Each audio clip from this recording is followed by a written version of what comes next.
tertúlia. Meu boa tarde aí para todos e todas. Hoje é dia 21 de fevereiro de 2013, quinta-feira.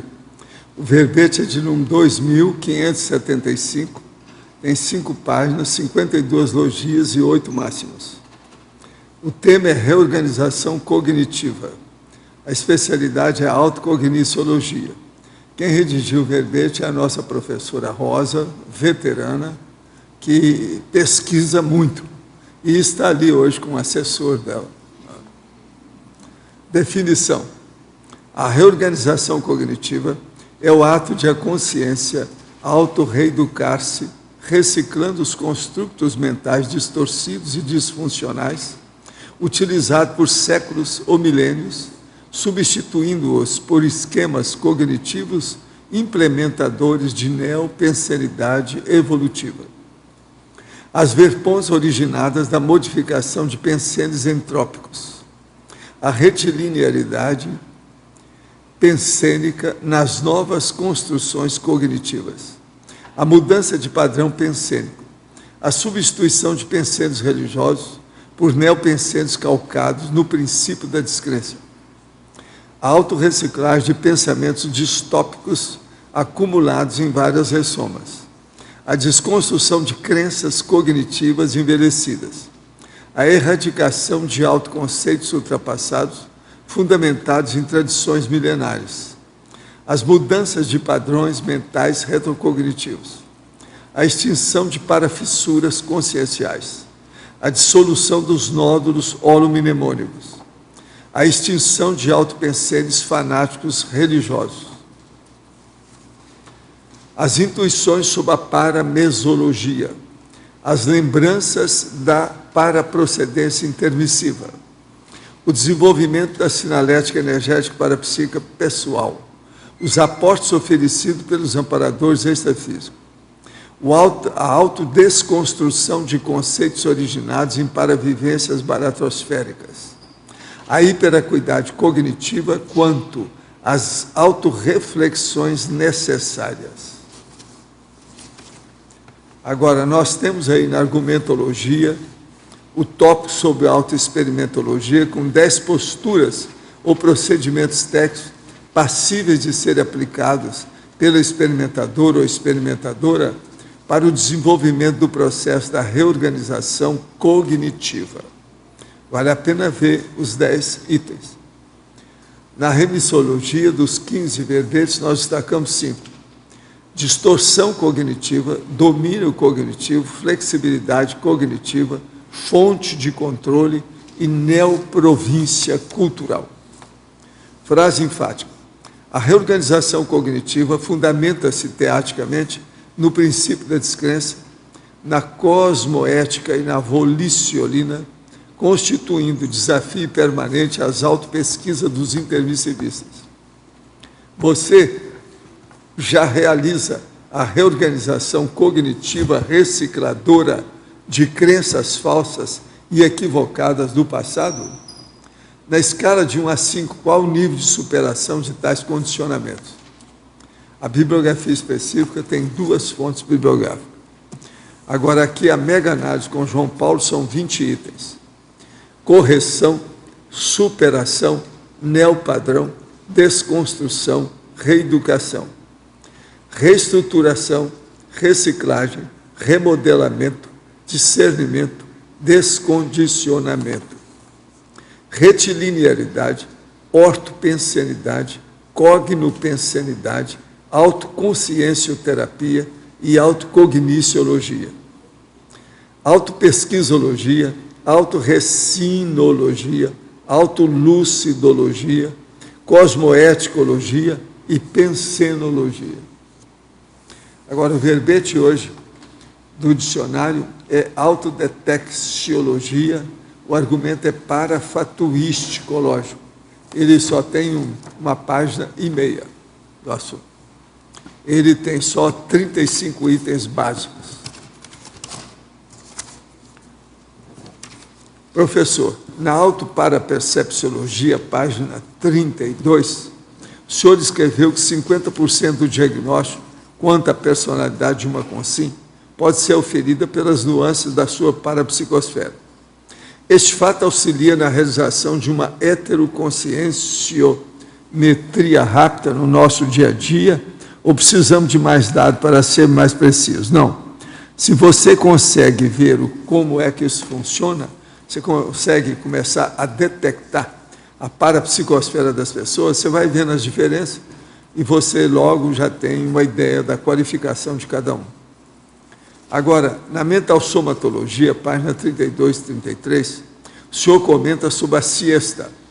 Pela técnica da siesta, deve-se cochilar 30 minutos ou 90 minutos para não ficar com ressaca. Qual o tempo de siesta que o senhor recomenda?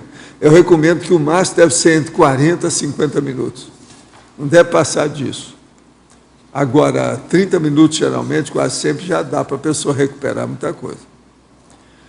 No verbete do DAC, página 32, em argumentário, poderia expandir a presenciologia nesse convívio entre as forças presenciais.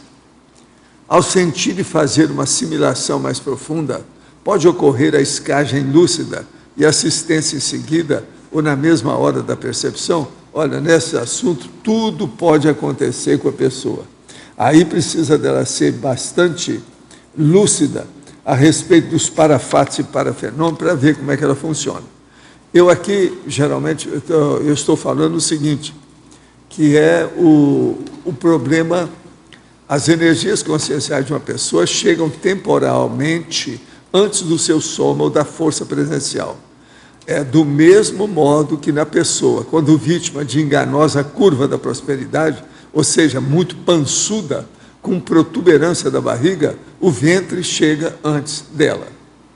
Então, isso tudo é muito importante, a pessoa começar a raciocinar para ver para onde ela vai.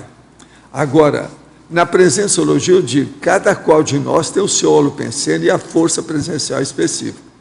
Ou você engole as energias dela, a outra pessoa, a interlocutora, ou as energias dela engolem as suas percepções. Raramente essa situação de convivialidade é neutra. Ou você cedeu energias, ou vampirizou as energias de outra pessoa próxima. Por isso, se você cedeu, você fez assistência. Agora aqui outra. No verbete do DAC, página 32, em energossomatologia, que é o que eu li agora, no dia a dia, quem tem mais defasagem energossomática? Os psiquiatras convencionais ou os religiosos profissionais? Aí depende do indivíduo em si. Tem psiquiatra que às vezes entende energia, e tem religiosos que às vezes faz muita assistência. Então é preciso ver cada pessoal. O problema dele ser psiquiatra ou religioso não quer dizer nada. Agora, os psiquiatras, de modo geral, eles vão mais fundo e realizam um trabalho melhor do que os religiosos. Por quê? Eles estão vendo os processos das fissuras mentais e as demências e as personalidades psicopáticas. E você sabe, em cada 4 pessoas, uma tem algum problema mental. Então, isso aí é muito importante. Agora, nós temos aí, dentro do processo da nossa professora Rosa, Estrangeirismologia, página 1, segunda linha. Pode comentar a glasnost pensênica em relação aos modelos mentais? Sim. Deixa eu me localizar aqui. Tá bom. Então, aqui é o seguinte, a gente sabe que a glasnost significa uma liberdade, uma democratização. Então, aqui seria a democratização, a liberdade pensênica em relação aos modelos mentais. Quando a consciência, ela governa o seu esquema mental, as suas estruturas mentais, ela passa também a ter liberdade nesse esquema pensênico, porque ela é a diretora dos seus pensamentos. Em argumentologia, página 4, na autoexperimentologia, poderia comentar o item 07? Sim, só localizar. 07 heterocriticidade cosmoética. Heterocriticidade cosmoética. como nós falamos aqui, são 10 posturas de procedimentos técnicos, né, que eu venho colocando em prática, porque eu sou portadora de desorganização cognitiva e estou na prática da reorganização cognitiva. Então, venho colocando em prática essas 10 posturas. A heterocriticidade cosmoética é você receber com abertismo, com tranquilidade, com respeito, as heterocríticas que vêm do outro, em tudo, na sua fala, nas suas escritas, em suas posturas, porque a todo momento que nós nos colocamos em abertismo para com o outro, nós só estamos crescendo, estamos evoluindo. Isso é muito importante, estarmos nessa postura, sermos autocríticos e recebermos heterocríticas. Gente, eu estou aqui na minha mão com os dados do Balanço Existencial 2013 da Apex. E houve a evolução dos alunos, desde 2003 para 2013. São 10 anos que estão fazendo o Balanço Existencial. Esse desse ano bateu o recorde, com 121 alunos. Quantidade de professores, 17. Quantidade de cidades, 36. Participações de outras cidades, 70%. Participação de Foz, 36 pessoas. Participação de outra cidade, 85 pessoas. Quantidade de países, 2. Androssoma, 34%. Ginossoma, 66%. De qualquer maneira, foi um êxito, porque ultrapassou todos os anos anteriores. Viva o Balanço Existencial. O negócio era saber deles para fazer mais esse curso, né? Mais de uma vez por ano. Qual o problema? Já que tem tanta gente interessada. Não é? Rosa, aqui à sua direita. Sim. Por favor, no Paradoxologia, página 3. Sim. Poderia ampliar, Qual esclarecer o o último 3? paradoxo da pressão mesológica, nociva poder gerar produção de neoideia construtiva? O paradoxo da pressão mesológica nociva poder gerar produção de neoideias construtivas. Isso tem a ver até com o que a gente acabou de falar, com a questão da heterocrítica. Muitas vezes a gente se preocupa muito em não receber essas heterocríticas, que às vezes formam pressão dentro da mesologia onde nós estamos, e nem sempre são também positivas, às vezes são nocivas, mas elas devem ser bem recebidas, porque podem gerar, com esse conflito, vai gerar dessa forma uma dissonância cognitiva. E na dissonância, quando você tem 2 conflitos, você vai produzir um outro, vai acomodar esses conflitos e formar uma neoideia, um novo construto em cima dessa nova postura. Então, esse paradoxo, a pressão mesológica, ela oferece condições para que a consciência possa refletir, mesmo que ela seja nociva, mas ela vai refletir, porque nem sempre são só as coisas positivas que levam à reflexão. As nocivas e patológicas também nos levam a refletir e produzir novas posturas, ideias construtivas. Ok, obrigada.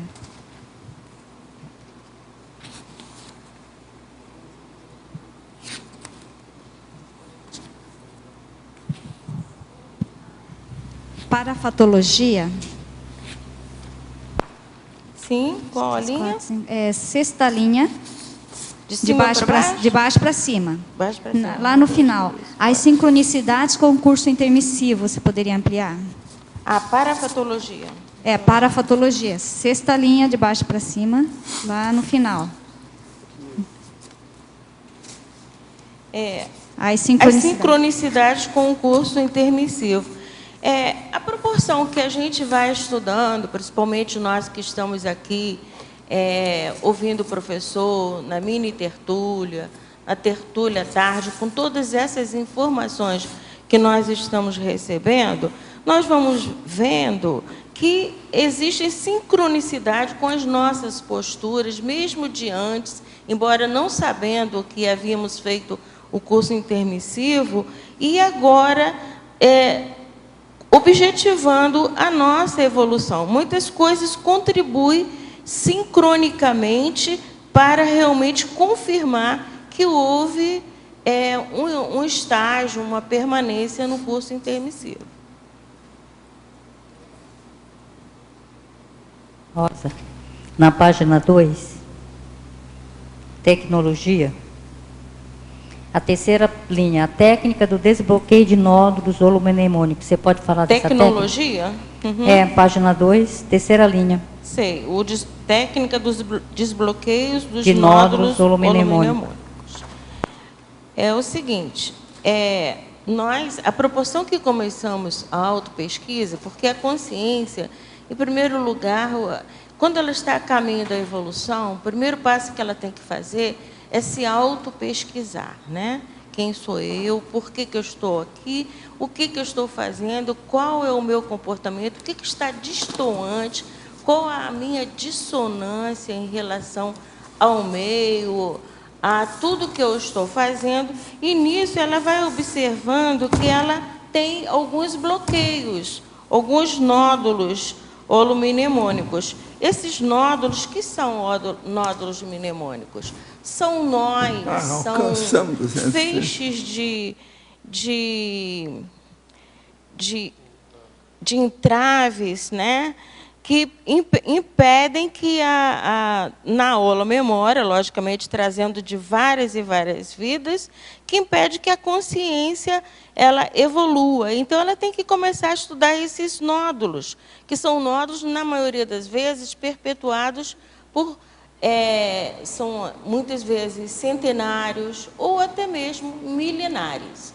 Embora a consciência ela tenha uma recordação o máximo possível que ela possa recordar, seja de uma centena de anos, né? Mas ela, se ela for se esforçando e tentar pesquisar com esses nódulos, ela pode chegar através da retrocognição e de vários insights que vai favorecê-la a descobrir quais são esses nódulos que a estão impedindo de progredir, de avançar, né? Que são nós impeditivos de novos avanços. Fechou. É quinta-feira. Aqui na tecnologia, a última linha, as técnicas da psicologia cognitivo-comportamental auxiliando na reestruturação cognitiva. As técnicas da psicologia cognitivo-comportamental auxiliando na reestruturação cognitiva. Então, nós vemos o seguinte, a psicologia cognitivo-comportamental, inicialmente nós tivemos a psicologia comportamental, posteriormente a psicologia cognitiva, o Becker foi o precursor, e essa união dessas duas psicologias, dessas duas teorias, formaram, então, a psicologia comportamental, que agora, a gente se baseando também na psicologia de esquemas, quando nós fizemos esse verbete, vimos que é possível, através da terapia feita pela psicologia cognitiva, reestruturar esses esquemas que foram disfuncionais, deformados durante a fileira da existência de uma consciência, ou seja, das várias vidas passadas.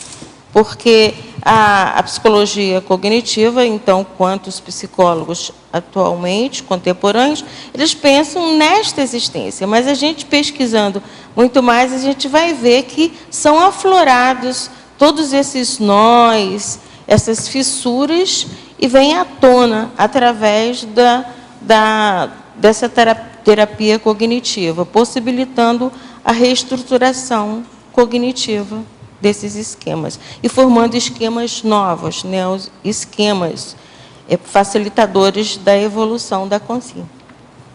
Rosa, aqui ó, na página 2, você menciona a reaprendência a Conscius e a OIC e fala do curso Conscicobaia.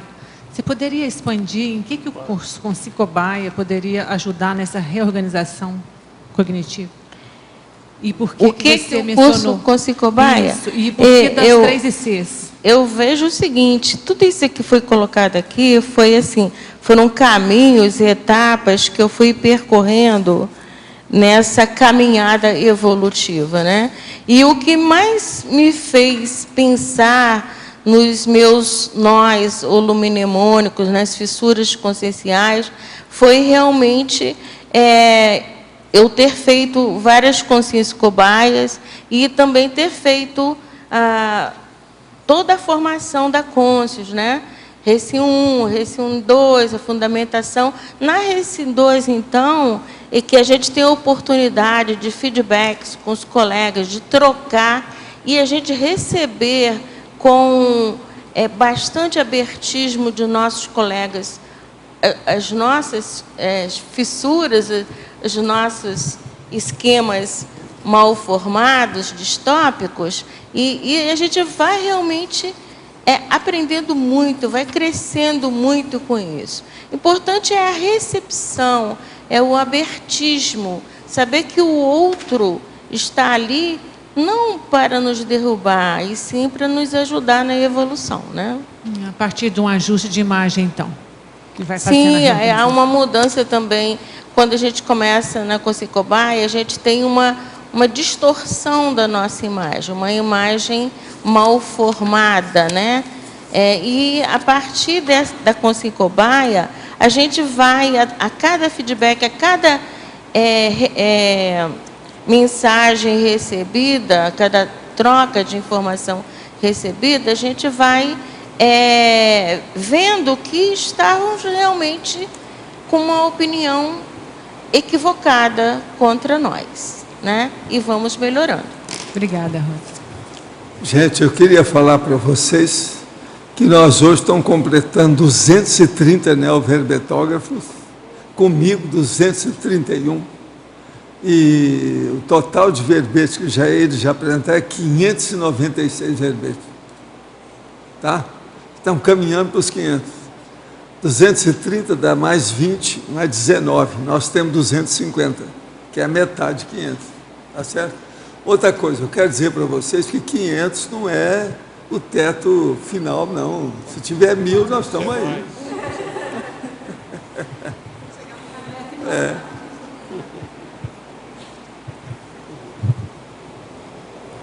Igual hoje é quinta-feira, por isso que está chovendo. Quase toda quinta-feira chove.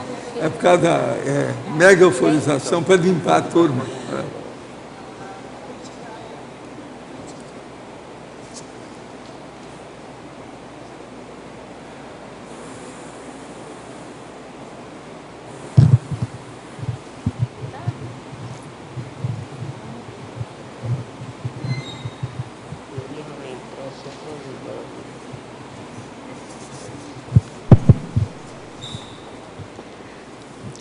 Rosa, você pode falar um pouquinho mais ali na página 2, no último efeito da efeitologia, os efeitos da coerência autopensênica na reestruturação da matriz mental sadia?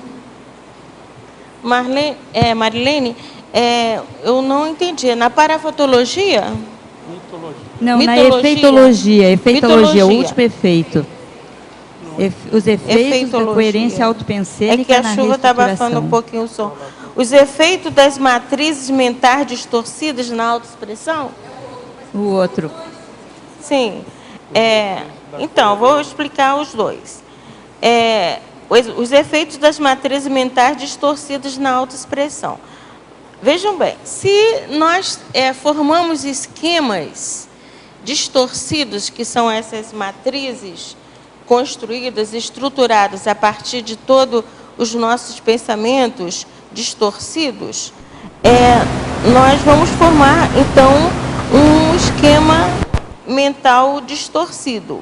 Logicamente, ao produzir a linguagem, ao falar, ao escrever, nós vamos falar da forma tal qual o esquema foi elaborado, né? Se o esquema está distorcido, a autoexpressão vai ser feita daquela forma como o esquema foi construído. A consciência pensa que ela está correta, ela, por ter uma imagem distorcida, ela pensa que está se expressando de uma forma correta, mas não está, porque é a forma como ela está elaborando os esquemas mentais. Então, a gente vai ver agora os efeitos da coerência autopensênica e na reestruturação da matriz mental sadia. Então, o que pensar? Se ela detectou, ela fez autopesquisa, ela se autopesquisa, ela detectou que, através até dos feedbacks da heterocrítica, que ela está pensionizando de uma forma distorcida, que os esquemas mentais estão distorcidos. Então, o que ela vai fazer? Ela vai buscar uma coerência na sua pensenidade, através da reestruturação da matriz mental sadia. Como? Percorrendo o caminho inverso. Qual foi realmente a fase em que ela se expressou de uma forma errada? Ela é muito mais analítica, ela tem uma tendência a pegar mais uma complexidade do que a simplicidade, ela se expressa de uma maneira bem mais complexa e inteligível para os demais. Então, ela vai ver qual seria a melhor forma para ela se fazer entendida. E, desta forma, ela vai melhorar a sua matriz, vai fazer com que as suas sinapses sejam feitas, novas sinapses, ou seja, ela vai reproduzir novos esquemas, neo-esquemas mentais que vão favorecer a autoexpressão melhor. Deu para entender? Uhum. Professor, gostaria de agradecer à professora Adriana pelo verbete domingo, personalidade emocionalmente instável. Agora me deparei com a minha dupla nuplista, ao menos por enquanto, me vi em vários contextos citados pela consciência terapeuta e com muito estado vibracional, é o arco voltaico. Eu melhorei. Quando juntos somos uma dupla evolutiva assistencial e tanto. Porque muitas vezes ainda deixamos essas cunhas mentais irracionais e caímos em auto e hétero assédios inevitáveis. Isso é devido à falta de vigilância, né? É a pessoa desorganizada. Vê se você se organiza mais, disciplina mais sua vida. Você vai errar menos. Professor, poderia falar mais da técnica da aura peniana exposta nos 700 experimentos? Não achei fácil fazê-la e quero saber com que frequência e em quanto tempo, em média, é necessário para dominá-la.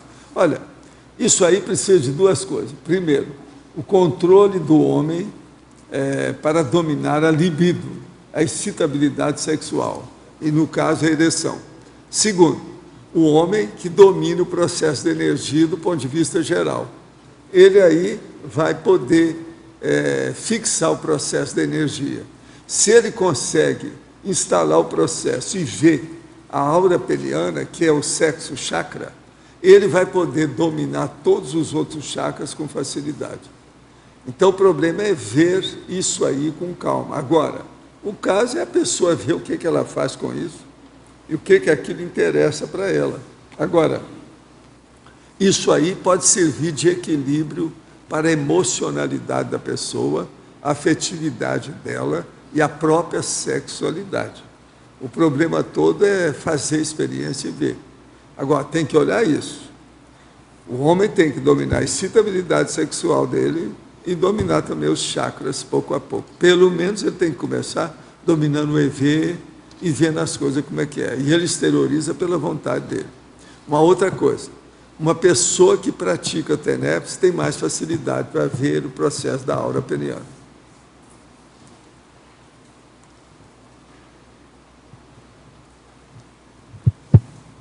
Rosa, você poderia falar um pouquinho mais ali na fatologia, na página 2, final da penúltima linha, a automodelagem de esquemas mentais fortalecedores da proexis, E, na parafatologia, na terceira linha, os aportes oferecidos pelos amparadores extrafísicos. Você poderia dar algum exemplo de esquemas Sim. mentais? Opa. Bom, então, a automodelagem de esquemas mentais fortalecedores da PROEX, né? Mais ou menos um contínuo de que nós vínhamos falando, né? Se nós formatamos ao longo de nossa série X, de várias vidas, esquemas mentais distorcidos, nós vamos, então, com essa reorganização cognitiva, nós vamos fazer uma automodelagem, ou seja, modelar novamente esses esquemas, né, para que eles sejam fortalecedores da PROEX, porque com uma desorganização cognitiva, com esquemas mentais distorcidos e distópicos, é impossível se concretizar uma PROEX, porque a consciência vai estar enxergando de uma forma também diferenciada a PROEX. E quando ela começa a fazer automodelagem, se autopesquisar, ver como ela pensa, o que ela quer, porque ela vai ser mais retilínea, não só na sua linguagem, no seu léxico, mas também no seu comportamento, nos seus objetivos, em tudo que ela quer. Quando ela organiza a linguagem, organiza o seu léxico, ela organiza também, se organiza num todo, porque ela reorganiza o esquema mental dela de uma forma produtiva, máxima, que ela possa dar conta da sua PROEX. E o outro que você pediu são os aportes oferecidos pelos amparadores. Então, é um contínuo, porque ela não pode fazer isso sozinha, né? Tudo que ela faz, essa automodelagem, ela faz com a ajuda também da mesologia, do grupo que ela está partilhando, e também dos amparadores, oferecendo aportes, porque muitas vezes ela está pesquisando, ela não sabe, como eu vou chegar até lá, de repente ela tem um insight, e esse insight vem de aporte de amparadores. Ela está pesquisando e não sabe qual é o livro que eu vou encontrar sobre isso, daqui a pouco o livro cai na sua frente, daqui a pouco alguém oferece esse livro. São aportes, porque o amparador, ele chega de diversas formas para a gente, né? Basta a gente estar atento, ter parapercepciologia para ver de que forma, até pelas formas distorcidas, o amparador chega, se nós fizermos reflexão, né? Tá bom? Rosa, aqui no B. Sim? Você pode dar uma aprofundada aqui na fatologia, terceira linha, as mudanças de padrões mentais retrocognitivos. Terceira linha, né? As mudanças de padrões mentais retrocognitivos. É justamente esse contínuo, né? É a automodelagem dos padrões mentais, sendo que retrocognitivos. Por quê? Muitas vezes nós perduramos, nós continuamos, né, fazendo em várias vidas as mesmas coisas, né? Sempre enaltecendo a retrocognição, as lembranças, e não temos o cuidado, o discernimento de verificar se essas retrocognições elas são retilíneas, elas são positivas, elas realmente nos servem, ou está na hora de nós as aposentarmos, né? Nem tudo que é retrocognição é positivo. Muitas vezes temos, na maioria de nós, que ainda estamos num nível ainda bem elementar, retrocognições mais negativas, nosológicas, de traumas, de situações difíceis que nós passamos. Então, se nós fizermos essa mudança, essa modelagem desses padrões mentais, vamos verificar que muitas coisas que nós lembramos não nos servem mais. Temos que virar essa página. Ok? Professor, em interassistenciologia, o arco voltar crânio-chacral deve ser desenvolvido com a intensidade energética máxima. Poderia explicar melhor a intensidade máxima e quais os melhores períodos do mesmo? O caso todo é o seguinte, aí depende da pessoa e o nível que ela tem de desenvoltura perante as energias conscienciais. Então, ele tem que dar, a pessoa, ela tem que exteriorizar tudo que ela tem, o máximo que ela tem. Esse é que é o caminho. Agora, períodos do mesmo, isso aí a pessoa vai ver com o tempo, ela vai ver que os amparadores vão ajudá-la, que hora que tem que parar, quanto que tem que fazer, de que modo que é. Às vezes tem que fazer várias sessões, até em dias e condições diferentes. Tudo isso aí a pessoa tem que ver através da inspiração que o seu amparador pode dar no caso. Quase sempre a pessoa que trabalha com o arco voltaico chakral é uma pessoa que é tenepsista. Então ela tem um assistente extrafísico que vai ajudá-lo, um amparador de função. Esse amparador vai orientar também, às vezes, o problema do desenvolvimento do arco voltaico em função daquela pessoa que está sendo assistida. Houve uma manifestação sobre o auxílio que a psicologia pode auxiliar na busca do nosso pensamento cognitivo. Existe algum livro do seu conhecimento que possa, em linguagem acessível, me auxiliar nessa busca? Você quer falar alguma coisa aí? Eu acho assim, o livro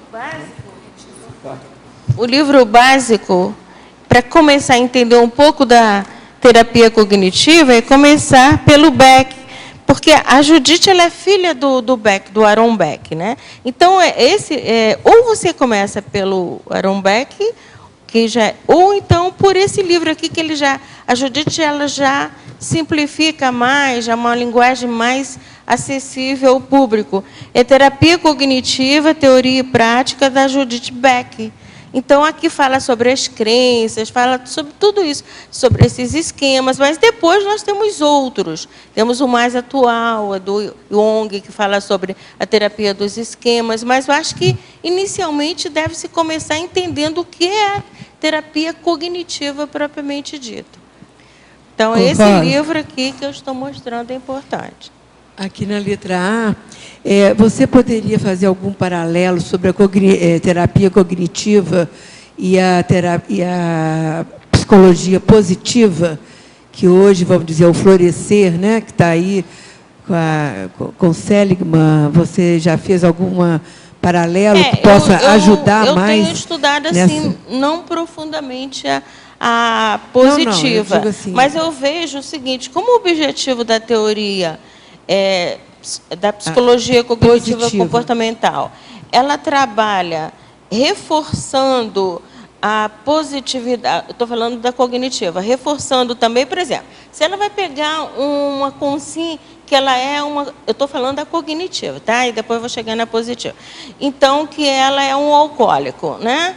Então, ela não vai dizer para ele, pare de beber, deixa disso. Ela vai, através de perguntas, vai saber o que está implicando para você esse fato, quais as consequências que você está tendo pelo fato de beber e tudo. Muito bem, mas ela está dando foco, a cognitiva, está dando foco na patologia dele, digamos assim, negativa, nosográfica, o problema que ele está apresentando. E a positiva, ela vai enaltecer, ao invés dela focar já a problemática do paciente trabalhando os trafares, ela vai pegar os trafores. Então, positiva, isso não seria mais positivo para nós? Hein? Não seria isso mais positivo, a gente começar a focar nos trafores e, sim, consequentemente, os trafares? Não é mais positivo para nós? Muito mais. Veja bem, agora é um contínuo, tá, Solange? Não, a psicologia positiva, ela é uma vertente do tratamento com o paciente. Mas há necessidade que o terapeuta, ou nós, enquanto consciência autopesquisadora, possamos entender quais são os esquemas, os mecanismos da terapia cognitiva, da comportamental, até chegar à positiva, porque o paciente ele nem precisa, mas o terapeuta ou nós, na nossa autoinvestigação, precisamos entender um pouco desses esquemas. Como nós vamos chegar. Agora, esse reforço da psicologia positiva para o paciente é muito interessante. É o que justamente que a Conscienciologia faz, o que a Conscius faz na Consciência Cobaia, né? Ela reforça primeiro os trafores. Quando a gente vai fazer Consciência Cobaia, há um quadro em que primeiro é visto os trafores da consciência e depois os trafares. Por quê? Primeiro tem que se energizar a consciência, prepará-la para enfrentar os trafares, né? Então é muito importante a psicologia positiva. Eu ainda não domino, estou estudando. Eu entendo mais um pouco da comportamental e cognitiva, mas acho ela muito interessante. Rosa, aqui na página 2 da fatologia, o penúltimo item, a automodelagem de esquemas mentais fortalecedores da PROEX. Como que é? É patologia. Patologia, qual a linha? Penúltimo item da patologia. Penúltima, Mas né? da página 2? Da página 2? Sim. Você quer... Pode repetir, Cristina? Automodelagem, né? É isso aqui. Está aqui. Tá, a gente já falou sobre isso. Bom, automodelagem de esquemas mentais fortalecedores da PROEX. Veja bem, a consciência, ela quer cumprir a sua PROEX, a sua programação existencial. Mas, ao ela pensar em ter uma programação existencial, antes de tudo, ela tem que se auto-pesquisar para ver quais os caminhos necessários para ela cumprir esse planejamento. E nisso ela vai detectar, vai se autodiagnosticar como ela elabora os seus pensamentos, qual é o esquema mental dela. E ela pode verificar que ela não está produzindo esquemas mentais positivos. Nisso, ela pode verificar que ela está produzindo esquemas distorcidos, distópicos. Então, ela vai fazer uma automodelagem, ou seja, ela vai fazer mudanças dessas estruturas mentais para que ela possa ser reforçada no caminho da programação existencial. Deu para entender? Sim. O último item da parafatologia. É a paraconstrução do neopadrão mental proevolutivo. Então, isso é paraconstrução do neopadrão mental proevolutivo.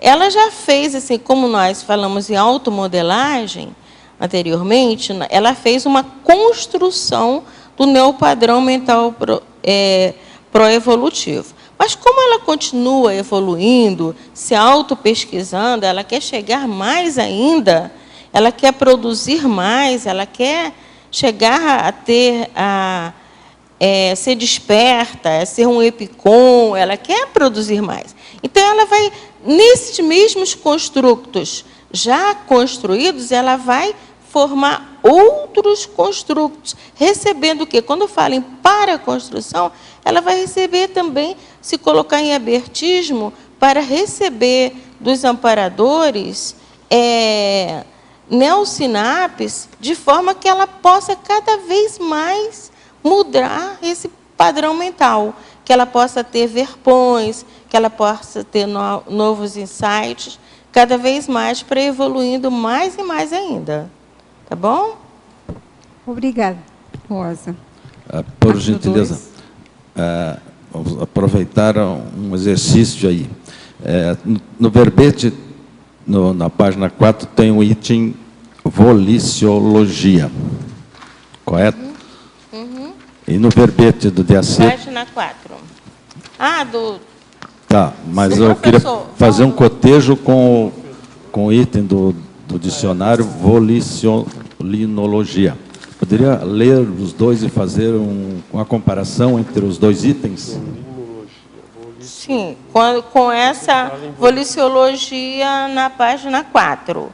Então, a gente coloca aqui que a voliciolina, né, que vem da vontade férrea, né, ela é a chave da mudança do padrão cognitivo, ela é a gasolina azul, o combustível da evolução. Ou seja, se não houver vontade de mudar, se a consciência não quiser mudar, ela pode receber todos os aportes dos amparadores, pode receber também aporte dos colegas da sua programação, do seu grupo, onde ela estiver, mas ela não vai mudar, porque ela não quer mudar, ela não tem vontade de mudar. Então, tudo vai acontecer se ela tiver vontade. Por isso, ela é a chave da mudança do padrão cognitivo. Ninguém pode mudar o outro. A mudança ocorre de dentro para fora. Então, só a própria consciência, ela é detentora de toda a sua mudança cognitiva. Rosa, aqui no B, página 2, códigologia. No último você coloca assim, os códigos culturais a priorísticos necessitando de vivência cosmoética. Você pode exemplificar? Espera um pouquinho. É o último código da seção códigologia, página 2. Uhum. Códigos culturais a priorísticos necessitando de vivência cosmoética. Né? Então, se a consciência ela mantém um padrão pensênico distorcido, distópico, disfuncional, ela vai obedecer, vai caminhar percorrendo códigos culturais a priorístico, quer dizer, ela vai ter sempre a priorismose, ou seja, achar que o que ela pensa que é o certo, né? Ela não vai aceitar novas ideias, ela vai estar sempre fechada para o novo, né? Então, esses códigos, eles precisam ser renovados por ela, ou seja, em primeiro lugar, ela precisa mudar e vai, então, trilhar novos códigos com novas mudanças que vai favorecer a sua vivência cosmoética. Porque, enquanto ela estiver percorrendo códigos a priorísticos, vai ser difícil ela ter uma vivência cosmoética, porque ela só vai realmente obedecer o que ela acha que é certo. Vai ser difícil ela absorver os conceitos da Conscienciologia, porque requer uma mudança total na sua priorismose. Né? Na página 3, em binomiologia, você pode comentar o último binômio? O último trinômio. O último trinômio. Trinômio de sincrasia. Sim. O trinômio idiosincrasias culturais, identidade grupal, sentimento de pertencimento. Não, né? Esse aí, binômio predisposição genética e idiosincrasias culturais. É o último. Trinômio de idiosincrasias culturais. Binômio, predisposição genética e idiosincrasia. É trinômio ou binômio? É binômio. O trinômio de idiosincrasias culturais. Esse aqui. Porque no meu trinômio está idiosincrasias culturais, binômio, identidade BD2. grupal. BD2. Binômio. Ah, é binômio, né? Então, o binômio... Fala mais alto aí. Quem está me orientando aqui o Arlindo está me orientando de forma... o binômio predisposições genéticas e idiosincrasias culturais, né? Então, o que é uma idiosincrasia, né? É justamente o comportamento dele. A gente vai até ver aqui para você o conceito que a gente tem aqui de são temperamentos peculiares a cada cultura, né? Maneira de reagir peculiar de cada pessoa, diante de símbolos, diante de palavras. Por exemplo, uma lâmina que para uma pessoa pode significar fazer a barba, para esse indivíduo que já tem um comportamento belicista, ele pode significar o início de uma guerra. Ele já traz a pensenidade, a estrutura pensênica dele já está voltada para a guerra. Então, tudo que ele vê nessa idiosincrasia, ele vai ver da forma como ele pensa. Por isso que culturais, ou seja, as várias culturas, por exemplo, quando a gente pensa aqui em Foz do Iguaçu, 72 etnias, quantas pessoas pensando de formas diferentes, quanta elaboração pensênica diante, por exemplo, de um objeto, de um símbolo, de forma diferente. Os usos, né? E costumes. Usos e costumes diferenciados, né? Então, é dessa forma que... Então, vão dando continuidade, por que ocorre, então, isso aí? Então, vem as predisposições genéticas por causa disso, porque cada cultura, ela já vem carregada dos seus costumes, dos seus usos, e vai favorecer o indivíduo a perpetuar esse tipo de temperamento, né, diante daqueles objetos, diante de uma situação, diante de um fato. Deu para entender? Agora, a verbetógrafa, professora Rosa, caberia colocação na fatologia da reorganização cognitiva ocorrida via neossinapse, criadas nos campos do curso ECP1 e mais intensamente no ECP2? Sim, eu acho que caberia bem, né? Agora, Quanta mudança, né? Porque quando chega ECP1, eu acho que é quando a Consim, ela defronta com... Se ela vai seguir ou se ela desiste. Não é? Então, acho que sim. Na estrangeirismologia, página 1, de que modo ocorre o feedback cirúrgico na correção cognitiva? Há alguma técnica específica para isso? Não, isso aqui eu fiz baseado porque, em palavras do professor Valdo, quando ele diz que, assim, por exemplo, que não presta mesmo, tem que modificar e se cortar, né? Então, quando eu falo em feedback cirúrgico, ou seja, o que é feedback? É uma retroalimentação, você ouvir que tem que falar, fazer uma cirurgia, um determinado pensênio, uma determinada atitude, e você fazer mesmo, né? O transmissor te diz isso, porque no feedback existe o transmissor e o receptor, né? Uma retroalimentação de uma mensagem, de um pensênio ou de um esquema cognitivo. Então, realmente se fazer essa cirurgia, essa correção cognitiva, porque senão a gente tem que até anotar num momento. Muitas vezes até aqui na mini tertúlia o professor até fala: olha, Rosa, isso, eu na hora anoto, né? Porque isso é importante. Isso é um feedback, é um feedback cirúrgico, né? O professor é o maior cirurgião. A Rosa tem sotaque de professora, né? Você já viu o jeito dela? É amorosa para falar. É o maior cirurgião, dando assim realmente oportunidades de correções de estruturas. Quantos anos você tem lecionando para criança, hein? Quantos anos foram?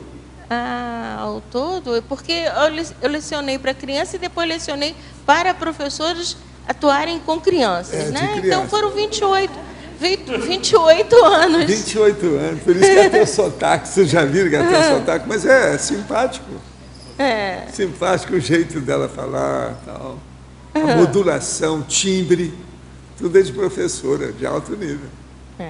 Obrigada. Professor Valdo. Aqui, Elisa. Sem som. Posso perguntar? Pode falar, eu estou aí.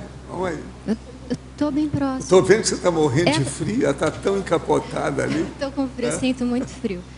A questão é a seguinte, no autodetecciologia, no seu DAC... Fala mais alto, que aí tá. Você ligou aí?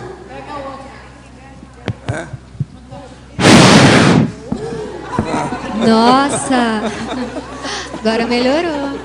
É a mágica da Érica. Fala alto. Eu estava falando fala alto que aparece. Mas não... Bom, então a questão é a seguinte. No ergosomatologia, está falando da pessoa pançuda. Aí eu Sim. me perguntei, será que a pessoa pançuda não tem um bom domínio energético? É o quê? A pessoa pançuda, Que será tem? que ela não tem um bom domínio energético? É possível ser esse um dos motivos? Tem o quê? Bom domínio energético. Ela não tem domínio energético. Não tem. Não. Se ela tivesse, ela ia ver que o aumento de peso acaba com a pessoa. Eu vou acrescentar aí nesse tópico, eu vou pôr, inexistem obesos longevos. Boa. Todos morrem mais cedo. Certo. Então isso mostra que não sabe mexer com energia. Entende? Tá. Isso é a maior prova. Inexistem Quer dizer, a pessoa obesos. não consegue ter uma idade avançada se ele é muito...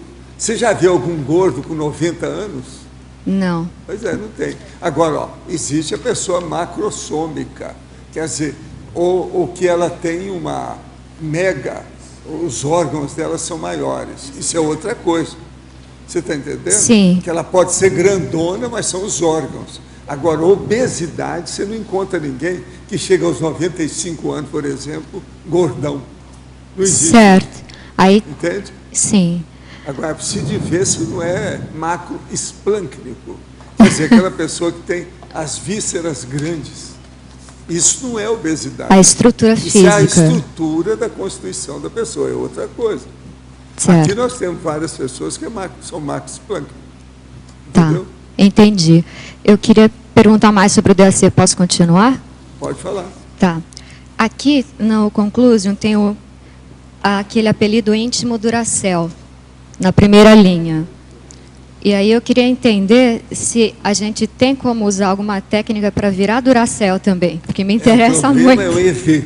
Você tem que trabalhar bastante com o EV todo dia e mexer com o trabalho da TENEPS. A hora que você começar a fazer a TENEPS, qualquer hora, em qualquer lugar, em qualquer dia, você vira Duracell, não tem outro jeito. Então, a Duracell aqui, isso aqui é o que já me colocaram, inclusive na família, que eu sou uma espécie de Duracell. E outra coisa, tinha gente na família que ficava danada da vida comigo pelo seguinte, que via que eu trabalhei demais junto com eles, às vezes de um dia para outro, aquele negócio todo. Eu ia deitar, 10 minutos depois eu estava do mesmo jeito, tudo disposto, sem problema nenhum. Sem dormir Eu me direto. reponho com muita facilidade, entende? Eu recupero. Isso aí é que implicava, a turma implicava mais comigo, Duracell, era isso. Não era o problema de aguentar a barra, não, que isso é normal. Mas Agora, o problema é a recuperação imediata. é possível a gente chegar nesse ponto, então? É, mas agora, isso demora pelo menos umas 2 décadas, né? A pessoa Certo. tem que trabalhar com energia. E ela se preparar para a OFIEX, AutoFIEX. Entende? Entendo.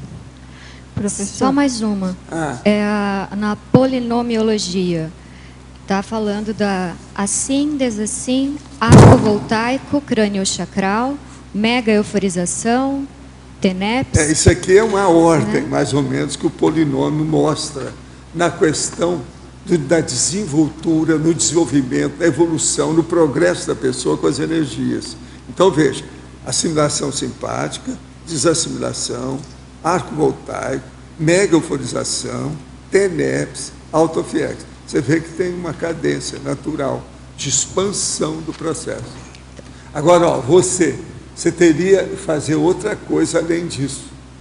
Sim. Você tem que ficar mais ousada, mais exteriorizar mais você, que você é tudo para dentro. Por isso você sente frio assim também. Olha aí você, olha lá, toda enrolada. Entendi. Pois é, agora precisa fazer mais exercício físico para melhorar você. Com isso, a pessoa fazendo exercício físico, ela fica mais ousada, ela se manifesta mais. Você tem muita energia no processo, mas é uma energia assim de rosa, não é a rosa não, estou falando rosa mesmo, quer dizer de flor, está entendendo como é que é? Está muito assim quietinha, é feminina, mas agora precisa de ter vivacidade, despertar para o processo, exteriorizar a energia, isso falta. Eu estou te falando que esse é o caminho, você precisa mais disso do que o resto que eu falei. Entendi. Entende? Tá certo. Aí você não vai sentir tanto frio. Por quê? A tendência sua é ter pressão baixa. É É sim. Não é assim? É. Você deve ter a pressão baixa. Tenho pressão Pois de é. 10 por 6, geralmente. Então, é aí que é o X. Tem que levantar isso aí, entende? Entendi.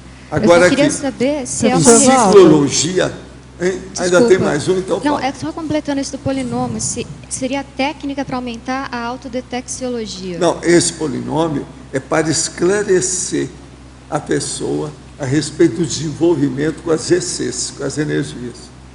Eu aqui vou acrescentar também um trinômio. Energizo, logo pensenizo. Está entendendo? Entendi. Muito obrigada. Para lembrar Professor para a pessoa. Valdo, professor Valdo, a respeito de energia, aqui em cima, a respeito de energia, já que a gente está falando sobre energia, como que a consciência deve de agir quando ela começa a provocar choques? Choque aí é preciso de ver se isso é patológico ou se é sadio. Tá. Tem que examinar isso aí para ver como é que é. Tá. Quando Agora, isso mostra que a pessoa é ectoplasta. Quando ela começa a fazer bastante estado vibracional e começa Agora, a ter outra essa coisa atitude. que a pessoa deve ver. Olha bem se os colchonetes, cobertores da pessoa não tem algum processo de plástico ou qualquer coisa que aumenta o problema a energia, a parte energética da pessoa. Sabe como é que é? Ah, entendi. Os cobertores que tem um... Tem que olhar isso aí. Diferenciado. Tá. Por causa da eletricidade estática, que isso aí piora o processo da ectoplastia. Você está entendendo? Agora, eu, com coberta ou sem coberta, com plástico ou sem plástico, eu sou uma droga. Eu nunca fico no escuro. Eu mexo em qualquer coisa minha, sai luz. Isso é o processo. Agora, comigo faz até estrela, faz assim, dentro da escuridão do quarto. Sai por todo lado. Isso é sempre assim, é físico. Isso aí é um processo físico, é o problema, o que vai fazer? Mas a ectoplastia piora isso, e isso piora, aumenta mais a situação. Tem que olhar como é que funciona. E agora, se ter cuidado, é a hora que começar isso a acontecer com objetos. Abra o olho com isso. Eu queria saber se Porque senão com ou muita sem coisa estática. vai cair, você pega, o negócio cai. É Tem com que- ou sem estática? Com estática. Com estática também? Aumenta mais. E aí dá choque, você sente? Agora, eu não ligo mais para isso. Quando eu era mais moço, eu ligava. não? Hoje eu não ligo. Por exemplo, eu tenho uma coberta lá que eu estou usando todos esses dias, que é uma beleza. Eu acordo com aquela estrela no quarto. Eu faço assim com a coberta, sabe? Eu estou pouco ligando para isso. Porque comigo isso é mais do que normal. Agora, o que é engraçado você está sempre iluminado, mesmo na escuridão. Mexeu com qualquer coisa, ilumina. Agora, essa coberta que eu tenho lá, ela é tipo, assim, quase igual um colchonete, né? A situação dela. Então, é fininha por fora, mas tem um plástico. Então, aquilo dá mesmo uma repercussão impressionante. Agora, é bom porque a gente fica sabendo o que se passa, né? É uma lanterna que você não precisa de ter bateria. Entendeu como é que é? Eu não ligo mais para isso, porque comigo, se eu for tirar essas coisas, eu estou perdido, é muita coisa que acontece. Agora, professora Rosa, ciclologia, página 3, segunda linha. Gostaria que comentasse o ciclo das desconstruções de pensamentos retrógrados. Eu e minha duplista crescemos da cultura do catolicismo. Eu larguei isso em 2008. E minha parceira evolutiva atualmente já não usa o crucifixo. Então ele está querendo saber aí por causa disso. O que é que faz? Só dá para repetir um pouquinho? Aqui. Ciclologia, página 3, segunda linha. E você já vê. Agora Ciclo o das pensamento desconstruções de pensamentos retrógrados. O que ele falou? Não, a bagulho energético, por exemplo. O que é que tem? O que ele e a eu e esposa minha vem já fazendo? deixamos isso. Como é que é esse ciclo? Fala para ele o que é que tem. Bom, o ciclo das desconstruções de pensamentos retrógrados, né? Ou seja, pensamentos que já ficaram no passado, que já não mais está dentro da linha pensênica que nós estamos agora. Por exemplo, se nós estamos na Conscienciologia, estamos dentro do princípio da descrença, não vamos mais estar dentro de um princípio com pensamentos religiosos, com bagulhos energéticos. Não vamos. Se mudamos, temos que mudar totalmente. Aquilo que foi falado anteriormente.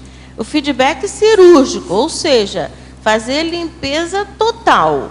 Não adianta fazer negocinho, porque não adianta ficar com um pezinho no espiritismo e outro na Conscienciologia. Não adianta ficar em uma religião e outro na Conscienciologia, porque são princípios diferentes, pensamentos diferentes, e aí a consciência vai ficar realmente com uma estrutura pensênica distópica, porque ela vai entrar em dissonância cognitiva, porque ela não sabe em qual caminho ela vai percorrer. Então, tem que realmente se desconstruir o pensamento anterior, o pensamento místico, o pensamento religioso, o pensamento de bagulhos energéticos, de guardar entulhos, e então fazer uma cirurgia realmente e recomeçar. É um recomeço. Quando a gente inicia um padrão novo,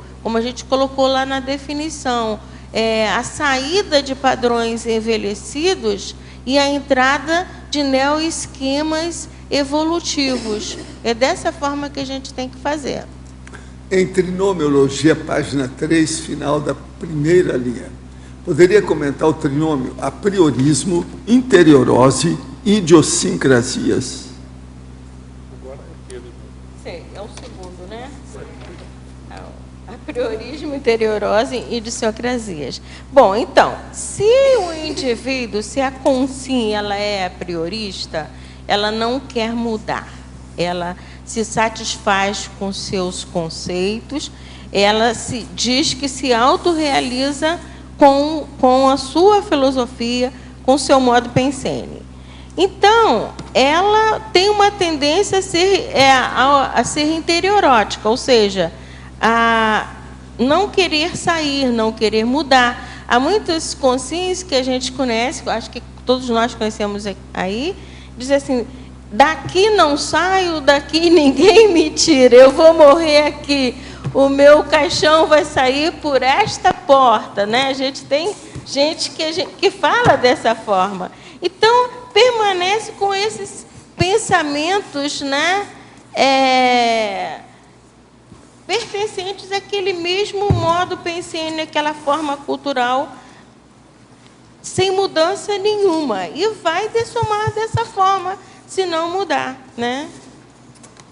Professor, pode haver alguma relação de assédios extrafísicos com a labirintite? Olha, em tese, diretamente não, mas indiretamente sim, porque o processo de assédio mexe com o sistema nervoso central, e às vezes isso atinge o processo da cóclea, e isso aí pode chegar à labirintite. Agora, o que acontece mais em labirintite, às vezes, por exemplo, uma pessoa que tem um resfriado, e ela às vezes não se trata bem, aquilo pode dar uma labirintite nela. Aí é preciso, tem várias causas, tem que ver com calma. Em primeiro lugar, tem que afastar a conotação patológica do corpo, para depois a pessoa pensar em assédio.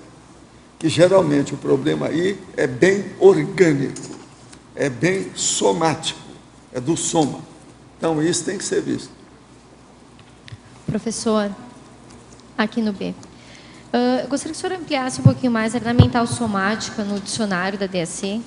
Sim. Onde o senhor fala ali quando comenta do deu brancos mentais, mas como evitação. Mentais, os brancos mentais, eles existem por causa de uma hipomnésia. É a pessoa que está com falha mnemônica. Isso aqui dá o branco mental. O nome disso é hipomnésia. Quer dizer, ela perde, ela tem um esquecimento relativo, menor. Hipo quer dizer pequeno. Quer dizer que é uma amnésia pequenininha. e às vezes específica. Agora, quase sempre isso ocorre porque a pessoa está cansada, é a cirmenagem, está esgotadinha. Você está entendendo? É preciso de ver como é que faz, como é que é. Agora, outra coisa, quase sempre ocorre com a pessoa que não cuida do processo intelectual. Então, se você começar a ler e anotar as coisas que você lê, começar a mexer com o processo das faculdades mentais, principalmente a questão da memória, da concentração, da atenção, isso melhora logo. Agora, toda pessoa que tem branco mental deve se cuidar. Isso não deve deixar a coisa caminhar, não. Porque é assim que se chega na Alzheimer. Tá bom? Página 3, Rosa. Paradoxologia. O paradoxo das mínimas fissuras conscienciais poderem predispor a máximos desajustes. Você pode comentar e exemplificar? O paradoxo das mínimas fissuras conscienciais poderem predispor a máximos desajustes. Porque tudo se a gente vai acumulando em nosso arcabouço estrutural pensênico, ou nossas estruturas cognitivas, mesmo começando pelas mínimas coisas, vai havendo uma progressão e se não houver mudança, vai predispor a máximo desajuste, porque não é só o máximo que produz o máximo do desajuste. As pequenas coisas acumuladas também levam a máximo desajuste. Por exemplo, a gente tem que pensar o seguinte: temos pequenos trafores. Não vou mudar, porque são tão pequeninos, são disfarçáveis. E a gente vai acumulando. Aquele trafor vai puxando o outro e outro. Trafar, desculpa. Aquele trafar vai puxando o outro. Então, nós vamos ficar com um acúmulo de trafares. Então, vai patrocinar os máximos desajustes. Se eu falei trafor desde o início, por favor, corrija trafar. Deu para compreender. Você pode também, eu tenho uma sugestão, então, olha, não sei se é válido, Rosa, você pensa aqui com a equipe, que talvez escrever o paradoxo do acúmulo de mínimas fissuras. Porque aí você já tem no documento escrito a explicação. Porque, veja bem, a gente falou aqui, porque é o paradoxo, né? O mínimo produziu o máximo, né? Porque se a gente fala em acúmulo, já está se igualando muito ao máximo. Mas esse mínimo e máximo formam um paradoxo, né? Então é mais ou menos que ver, de fato, a qualidade do texto, né? Mas podemos, a gente vê com a Rosa, com a Dulce, se puder colocar o acúmulo, a gente coloca. Eu tenho um segundo paradoxo para te perguntar aqui.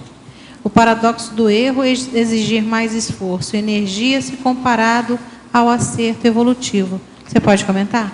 Por exemplo, quando a gente vai fazer a correção, vai fazer a mudança, a remodelagem das estruturas pensênicas, o esforço despendido, a energia despendida é maior na correção dos erros, quanto em comparado com o acerto, né? Se despende muito mais energia para corrigir do que acertar. Acertar é tudo de bom, né?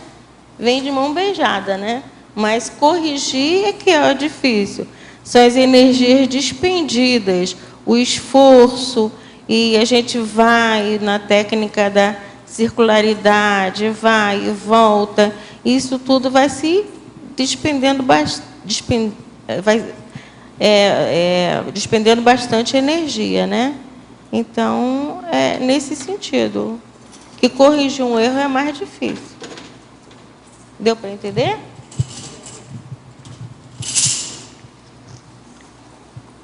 Rosa, nós vamos então abrir um parênteses aí para a mega euforização, tá ok?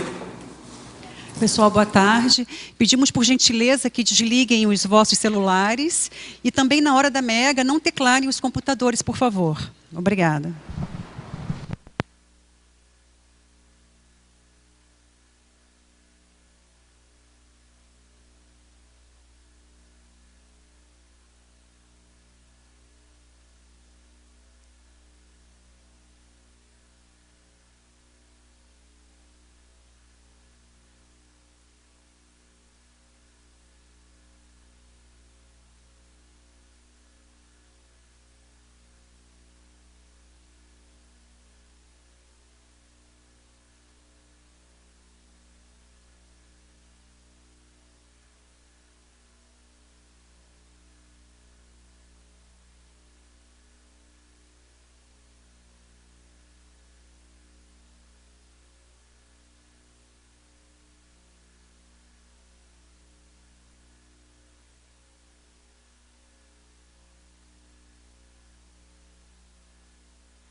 Como é que foi lá? Tudo bem? Tudo bem. Foi bom, foi acalmando durante um tempo, assim. E no fim, deu para sentir mais assim, uma sensação de respirar e meio que inflando assim e relaxando. Você está se sentindo bem agora? Está bem aí? Ah, então tá bom. E você, como é que foi? Eu não tenho palavras para descrever, mas uma calmia imensa, a energia com o tempo parecia cada vez mais densa, palpável. Você já mexe com energia há muito tempo, né? Você entende o assunto. Isso aí é fácil. Com açúcar, até eu. E você, como é que foi? Foi muito bom. Foi muito bom. Você também trabalha com energia, né? Que você vive perguntando as coisas, eu acho que... Você sentiu o campo, como é que funciona? Você viu como é que é a energia aqui, como é que movimenta? Percebi. Percebeu, né? Você está sentindo bem agora? Muito bem, muito bem. Você vê, o nosso chapa aí é brabo, ele é forte na questão. Ele desencadeou bem a energia, tá bom, sabe? Agora, ele de vez em quando está com a camisa vermelha, né? Hoje ele não está com a camisa vermelha. Né? Mas olha, se precisar, a gente apela para vocês para ceder energia. Vocês são bons, é gente boa, ambiente bom. O campo está muito forte com vocês. Muito bom.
Então, como é que foi aí? Foi muito bom. Senti muito cardio e depois foi tomando conta de tudo e no final muito intenso. Você sentiu alguma movimentação da energia em torno de você? Sim, muito forte. Estava sentindo quando eu estava sentada também do lado esquerdo no trabalho. Eles preparam a pessoa a hora que vai chegando aqui. E você, como é que foi lá, Luana? Eu senti também bastante o cardiochakra, e aí na parte final eu senti uma coisa física, bem aqui no plexo solar. Quente, pro final. Está sentindo bem agora? Sim, tudo bem. Eu estava com um ataque de alergia antes. Tá. E você, como é que foi lá? Eu senti desde o começo, ali sentada, né? Aí aqui uma tranquilidade, logo que eu cheguei também o cardiochakra um pouquinho, mas depois foi serenizando. Aí você deu lugar para a natureza. Isso. Mas veio muito assim, veio imagem de geleira, veio coisa assim bem... Foi assim, foi energia assim bem gelada que eu senti. Mas assim... Você viu a movimentação da energia no campo? Como é que é? Vi. Então tá. Mas estou me sentindo muito bem. Vocês estão bem. Todo mundo está bem. Bom campo, muito sério. Tá? Muitas graças. Valeu.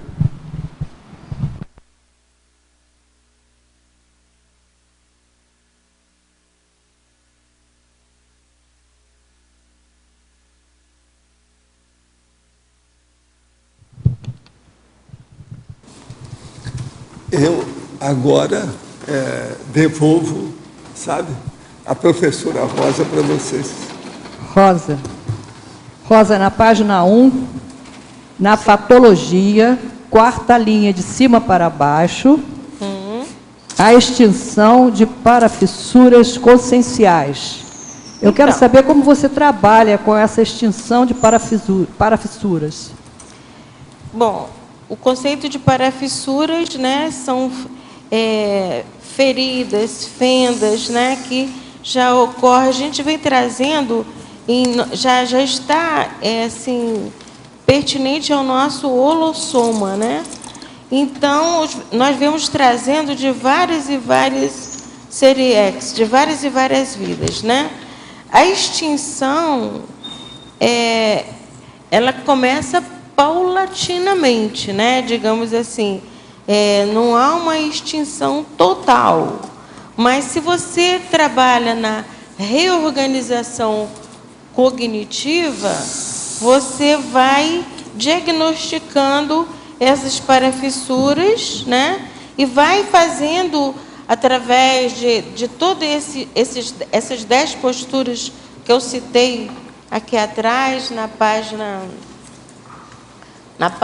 4, são passos, né, procedimentos técnicos que há condições de se retroceder e fazendo novas sinapses, porque essas parafissuras elas só vão ser corrigidas com a introdução de novas sinapses. Por exemplo, há uma teoria de fisiatras, né, que eles falam o seguinte, que um neurônio morto, digamos assim, um grupo de neurônios mortos, pode se formar o neurônio antecedente com o outro mais próximo, pulando aquela fenda de neurônios mortos, pode se formar uma tessitura, ou seja, uma ponte sináptica que vai até o outro, pulando aquela fenda de neurônios mortos. Então, há a possibilidade que, quando o indivíduo se predispõe a mudanças, a remodelagem de sua estrutura cognitiva, ele vai poder fazer novas sinapses, vai formar nova tessitura de neurônios, cobrindo essas fendas conscienciais, esses buracos que ficaram,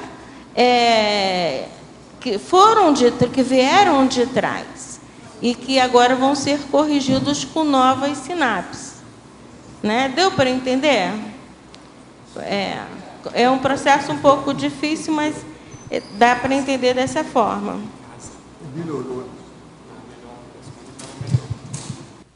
aqui na página 2, fatologia, a 4ª linha de baixo para cima.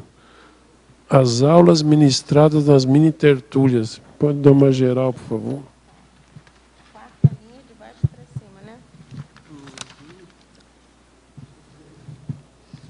Tá.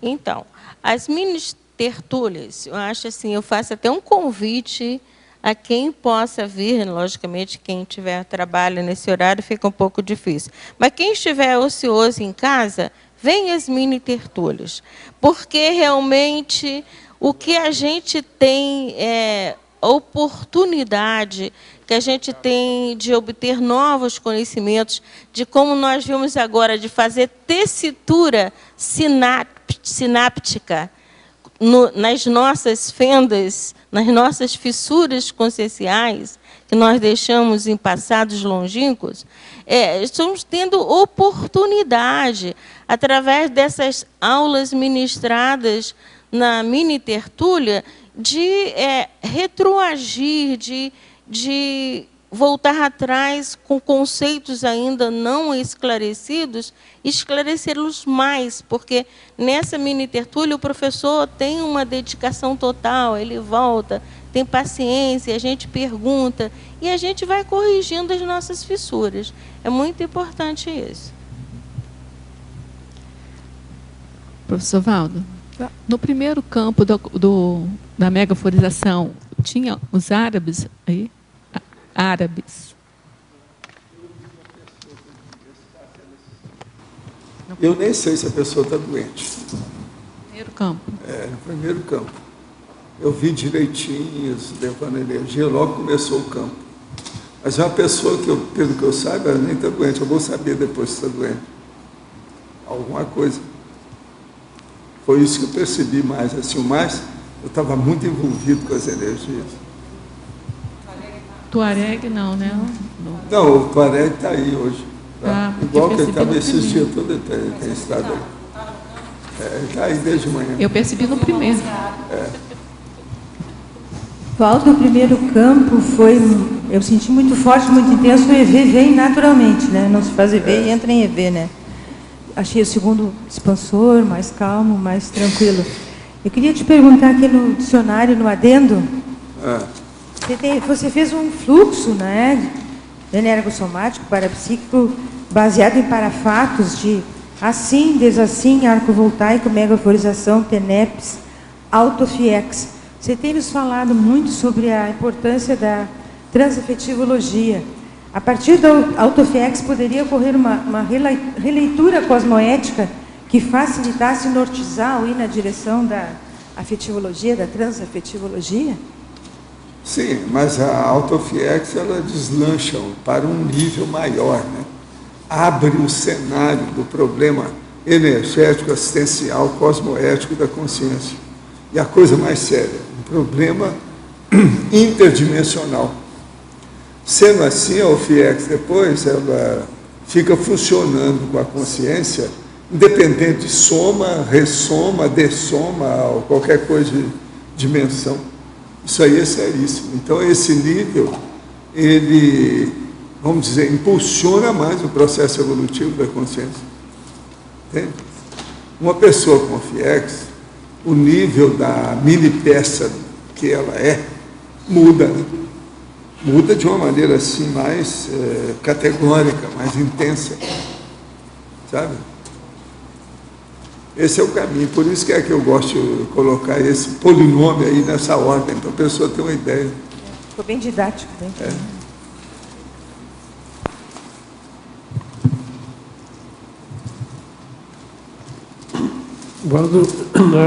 No argumentário, dá para dar uma geral na presenciologia, por favor?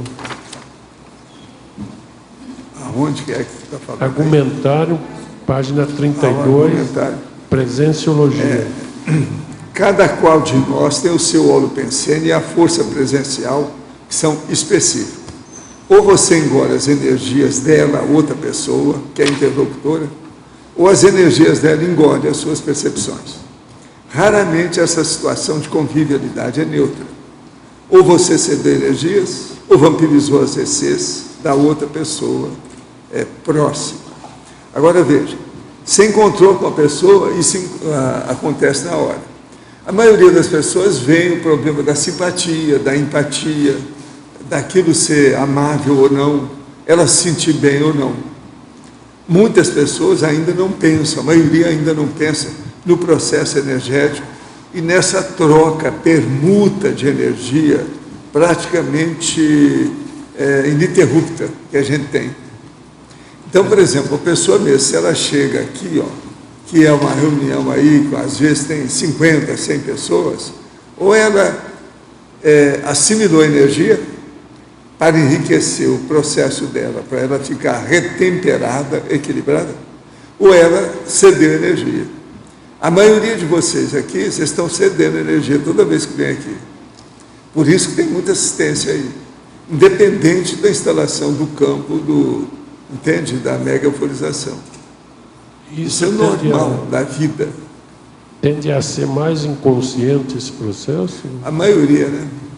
Tem aí que o povo não tem muita ideia disso. Se tivesse, muita gente não reagiria do jeito que reage. O processo, por exemplo, de subir pelas paredes, perder as estribeiras, está entendendo? Ficar com isso que o povo chama de ira, cólera, entende? O problema de demonstrar aí um processo alterado, muito sério, de sistema nervoso.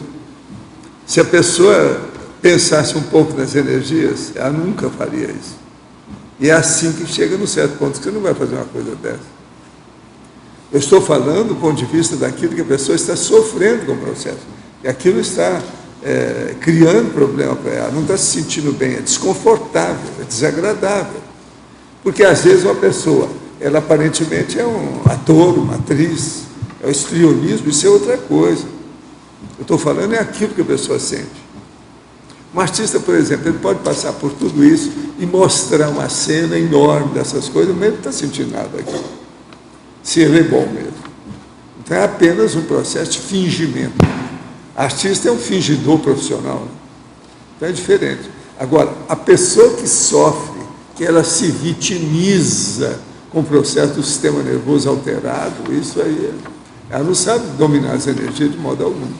É zero à esquerda. Nesse processo ela também perde energia. Não, perder, ela já está perdendo há muito tempo, ela mesma, por causa dessa, vamos dizer,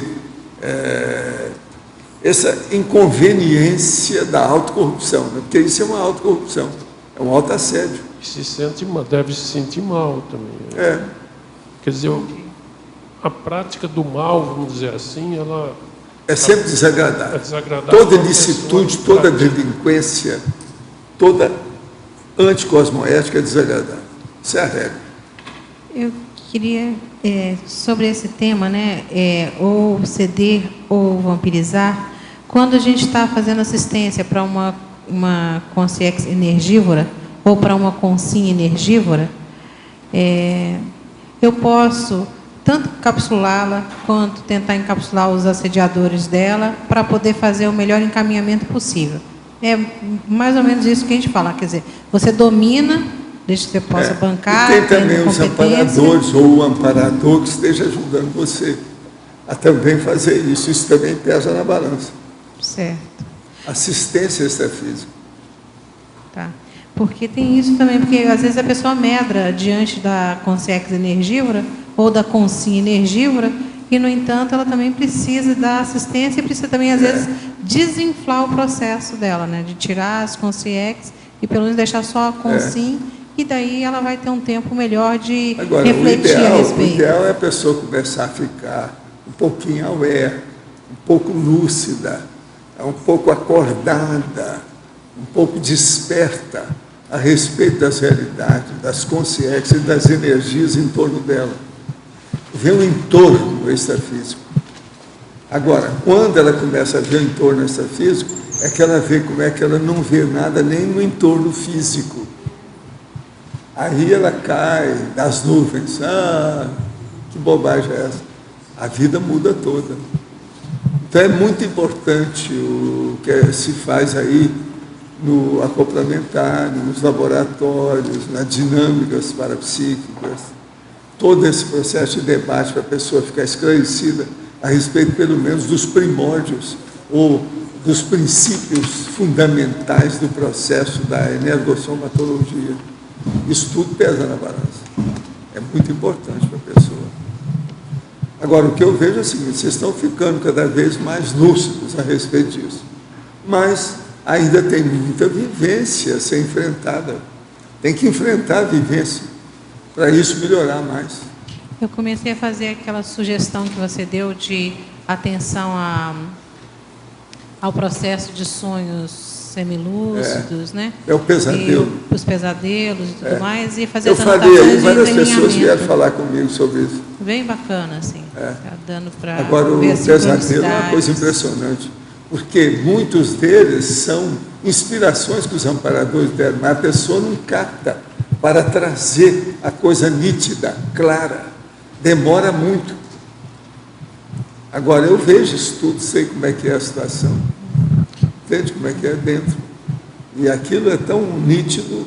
E outra coisa, é assim que a pessoa pode desenvolver, para ela receber inspirações, intuições avançadérrimas, grandes, a respeito de neoverpons, ideias novas. Isso ajuda demais. Uma ideia nova pode mudar o destino da pessoa totalmente. Ô Rosa, nós esperamos então agora mais 100 verbetes da sua parte para você dar uma aula com toda essa sua didática técnica de professora de alto nível, tá certo? E o Arlindo, eu peço para te dar, o Arlindo dá uma de mão aí para assessorar você, para ver se você acha os dados no verbete. Nossos comerciais, por favor. Obrigado. Hoje tivemos 69 assinaturas no livro de presença, 25 perguntas presenciais e 15 online. Temos os recados da Vivian sobre o livro Projeções da Consciência, a Josiele sobre a Assembleia do Conselho dos 500, a Alzira EAD Conscienciograma e a Cíntia Palestras do IPC. Agora com vocês o Fernando com o programa Amigos. Boa tarde a todos.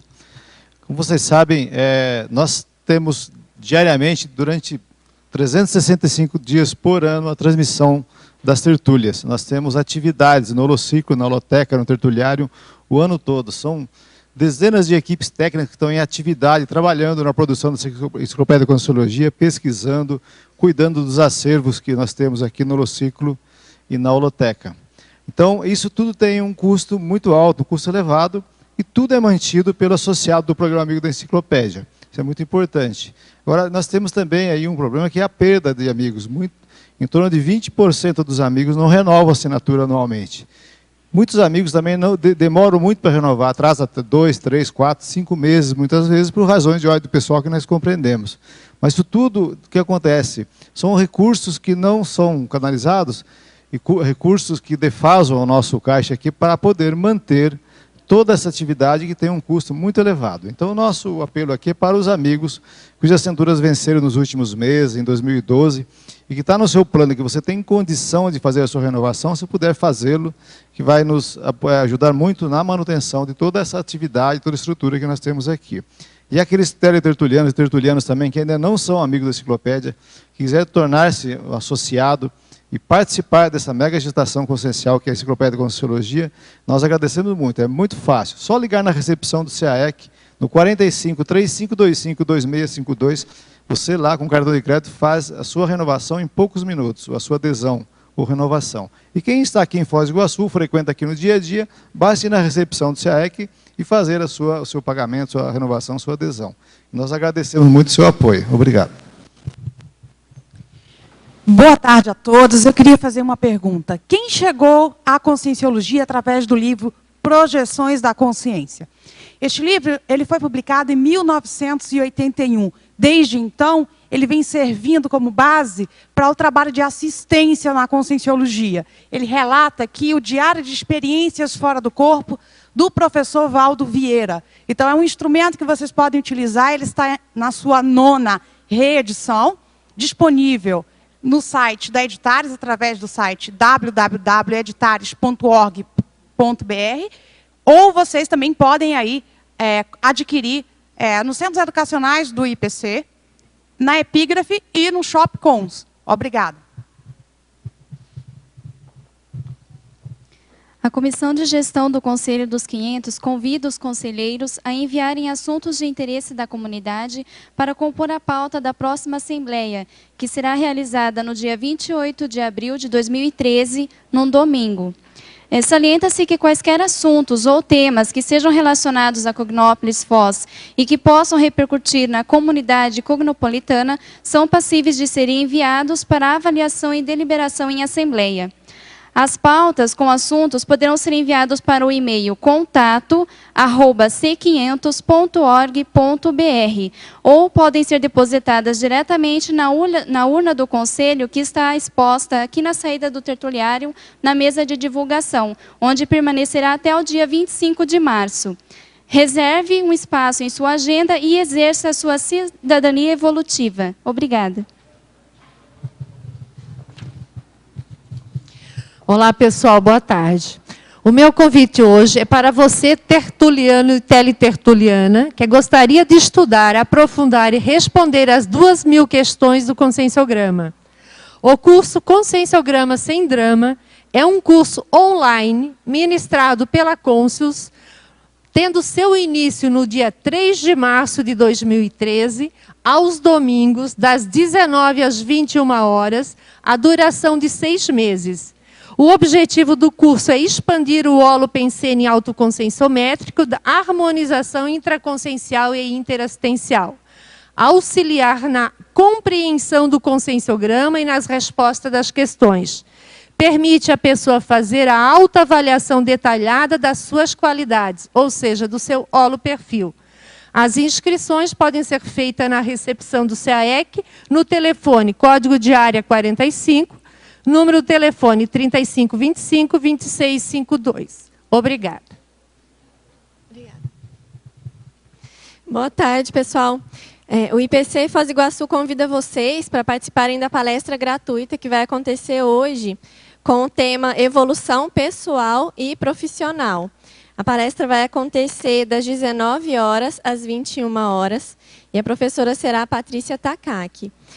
O endereço é na rua Rui Barbosa, número 820, sala 804.